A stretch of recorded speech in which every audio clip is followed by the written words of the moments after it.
गई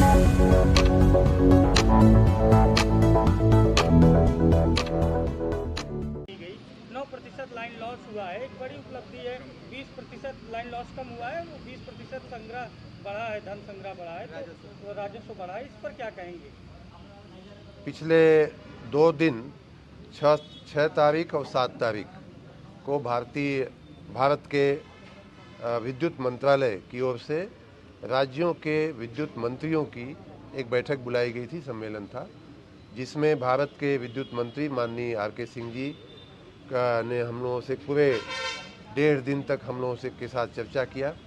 उन्होंने अपने उद्घाटन भाषण में ही उत्तर प्रदेश की तारीफ़ किया और कहा कि उत्तर प्रदेश ने जो 9% ATC लॉस कम किया है, तकनीकी और वाणिज्य हानियाँ जो कम किया है, वो काबिले तारीफ़ है। कभी ये असंभव जैसा कार्य था जिसे संभव करके उत्तर प्रदेश ने दिखाया है।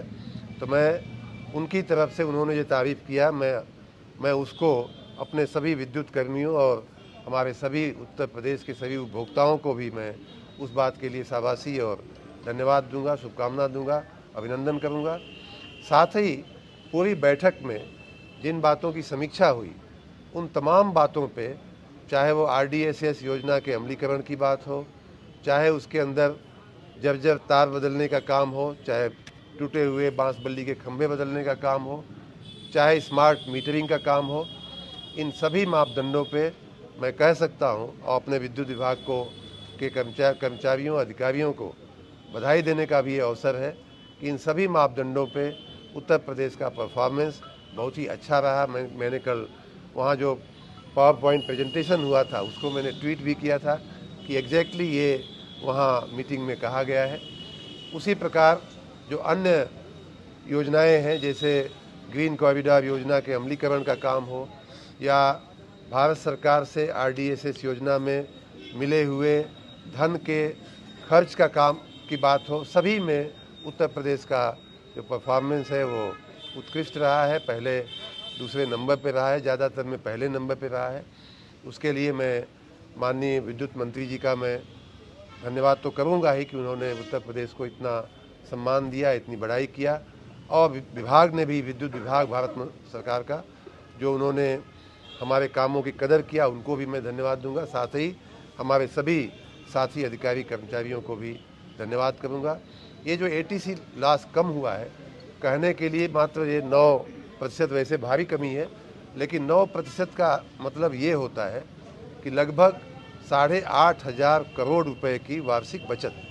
इतनी बचत, हम लोग 1 लाख करोड़ रुपए के घाटे में चल रहे हैं, हमारा विद्युत विभाग। उसमें अगर 8500 करोड़ बचता है तो लगभग 10% की वो बचत होती है। तो इतना हमने इस घाटे को भी कम करने में आगे काम बढ़ाया है। साथ ही ATC लॉस कम होने के साथ साथ हमारी जो राजस्व संग्रह का जो कार्य है वो भी 20% बढ़ा है। आपने पिछले दिनों हमने उसकी भी जानकारी दिया था सोशल मीडिया के मार्फत कि पिछले अक्टूबर में जो हमारा राजस्व संग्रह था, उसकी अपेक्षा इस अक्टूबर में जो अभी बीता है तब तक के समय काल में हमारा 20% राजस्व बढ़ा है। हम आगे और भी अपनी व्यवस्था को सुदृढ़ बनाने में, मजबूत बनाने में, विद्युत घाटे को कम करने में, राजस्व को बढ़ाने में, और इस प्रकार जो पैसा आ रहा है, आपने ये भी देख लिया कि जो हम विधिवत रूप से, विधिसर ढंग से, विधिक रूप से जो राजस्व हम संग्रह कर रहे हैं, उसका लाभ हम गरीब और छोटे उपभोक्ता को दे रहे हैं। OTS जैसी योजना ले आकर के कि अब ठीक है, हमारी स्थिति ठीक हो गई है, अब तुमको ये माफ़ करता हूँ, लेकिन तुम आज से आकर के अपना कनेक्शन ठीक करा लो। तो जहाँ हमारा, जैसे ही हमारा राजस्व का मामला सुदृढ़ होता है, वैसे ही हम छोटे, गरीब, पिछड़े हुए समाज के वंचित लोगों को उसका लाभ देने के लिए भी हम तत्पर हैं। माने जी, त्योहारों को लेकर निर्बाध बिजली के लिए कोई क्या दिशा निर्देश देंगे? क्या त्योहार जो अभी आ रहे हैं? बिल्कुल दिशा निर्देश देना नहीं है, दिशा निर्देश दिए जा चुके हैं। और दिशा निर्देश ये है कि दशहरे, नवरात्रि से लेकर के मैंने दिवाली तक की बात किया था, उन दिनों में बिजली की कटौती नहीं होनी चाहिए। और हमारे कर्मचारी अधिकारियों से मैं फिर से निवेदन करूंगा आप लोगों के मार्फत कि आने वाले दिवाली के पर्व पे दिन रात स्वयं की दिवाली तो मनावें, लेकिन दूसरों की दिवाली और बेहतर हो, उसके लिए रात दिन खड़े होकर के अपने कर्तव्य का पालन करें। मैं भी उनके साथ इस कर्तव्य के पालन में जुटा रहूँगा और त्योहारों पे हम 24 घंटे बिजली देने। वैसे भी हमारा प्रयास है कि हम उत्तर प्रदेश को 24 घंटे बिजली की तरफ ले जाएं। Thank you.